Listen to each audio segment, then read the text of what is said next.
فلسطینیوں پر مظالم کا ایک سال ہوا مکمل، امریکہ کی دو ریاستیں عذاب الہی کی زد میں۔ نارتھ کیرولینا اور فلوریڈا میں بھیانک طوفان، لاکھوں افراد بے گھر۔ دونوں ریاستوں سے اسرائیل کو فوجی اور سیاسی مدد۔ جی ہاں ناظرین کرام، فلسطین پر اسرائیل مظالم کے ایک سال کی تکمیل پر دنیا بھر میں اسرائیل اور امریکہ کے خلاف احتجاج کا سلسلہ جاری ہے۔ 8 اکتوبر کو فلسطین کے غزہ اور دیگر علاقوں پر اسرائیلی بمباری اور درندگی کا ایک سال مکمل ہوا، اور اس مدت کے دوران ہزاروں فلسطینیوں نے جام شہادت نوش کیا اور آبادیوں کو تباہ و تاراج ہوتا ہوا بے بسی کے عالم میں دیکھتے رہے۔ فلسطینیوں کے حق میں دنیا بھر میں خصوصی دعاؤں کا سلسلہ جاری ہے، اور دنیا نے دیکھا کہ اسرائیل کی مدد کرنے والے امریکہ کو ان دنوں بدترین طوفان کی شکل میں عذاب الہی کا سامنا ہے۔ سوشل میڈیا پر ان دنوں کئی ایسی ویڈیوز تیزی سے وائرل ہو رہی ہے جس میں حالات پر نظر رکھنے والے مبصرین نے امریکہ کی دو ریاستوں میں بھیانک طوفان کا فلسطینیوں پر اسرائیل کے حملوں سے تقابل کرتے ہوئے یہ ثابت کرنے کی کوشش کی ہے کہ مظلوموں کی آہ خالی نہیں گئی، اور حملوں کی پشت پناہی کرنے والا امریکہ عذاب الہی میں گرفتار ہے۔ دلچسپ بات یہ ہے کہ عذاب الہی امریکہ کی ان دو ریاستوں کو اپنی لپیٹ میں لیے ہوا ہے جو اسرائیل کی مدد کو اہم مراکز سمجھے جاتے ہیں۔ طوفان ہیلینا نے نارتھ کیرولینا اور فلوریڈا کو اپنی لپیٹ میں لیا، جس کے سبب لاکھوں افراد بے گھر ہو چکے ہیں، اور فلسطینیوں کی حالت زار پر ہنسنے والے یہاں کے باشندے خود اپنی تباہی کا مشاہدہ کرنے پر مجبور ہیں۔ فلسطین پر اسرائیلی مظالم کے ایک سال کی تکمیل کا یہودیوں نے جشن منایا، لیکن قدرت کو کچھ اور ہی منظور تھا۔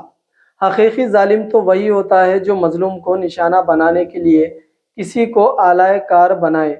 اسرائیل نے فلسطینیوں کے خلاف جو بھی کارروائی کی ہے وہ امریکہ کی مدد کے بغیر ممکن نہیں تھی۔ یہی وجہ ہے کہ اللہ تعالیٰ نے امریکہ کو ان دو ریاستوں کو عذاب میں گھیر دیا جہاں سے اسرائیل کو معاشی، سیاسی اور فوجی مدد حاصل ہو رہی تھی۔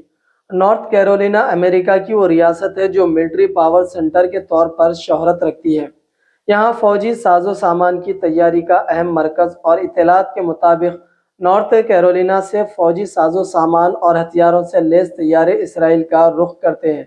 نارتھ کیرولینا بنیادی طور پر مخالف فلسطین ہے، اور جب کبھی اسرائیل کو فوجی امداد کے لیے طیارے پرواز کرتے ہیں، وہاں کی عوام جشن منا کر خیر مقدم کرتی ہے۔ گزشتہ 10 دنوں سے نارتھ کیرولینا ہیلینا طوفان کی زد میں ہے، جو اب تک کا سب سے بدترین اور خوفناک طوفان مانا جاتا ہے۔ ورلڈ بینک نے فلسطین علاقوں میں تباہی کا جائزہ لینے کے بعد تعمیر نو کے لیے $35 بلین کا تخمینہ کیا ہے، اور قدرت الہی کا کرشمہ دیکھیے کہ نارتھ کیرولینا میں طوفان سے تباہی کے بعد حکومت نے باز آباد کاری اور تعمیر نو کا جو تخمینہ تیار کیا ہے وہ بھی $35 بلین ہے۔ نارتھ کیرولینا میں دوبارہ عام حالات کی بحالی کے لیے کئی برس لگ جائیں گے۔ دوسری طرف فلوریڈا میں یہودیوں کی فائنانشل اور پولیٹیکل مرکز تصور کیا جاتا ہے، جہاں امریکہ کے دولت مند یہودی بستے ہیں۔ یہودیوں کا اس قدر دبدبہ ہے کہ وہ امریکی کانگریس کے فیصلوں پر اثر انداز ہوتے ہیں، اور اسرائیل کی مدد کے لیے حکومت کو آمادہ کیا جاتا ہے۔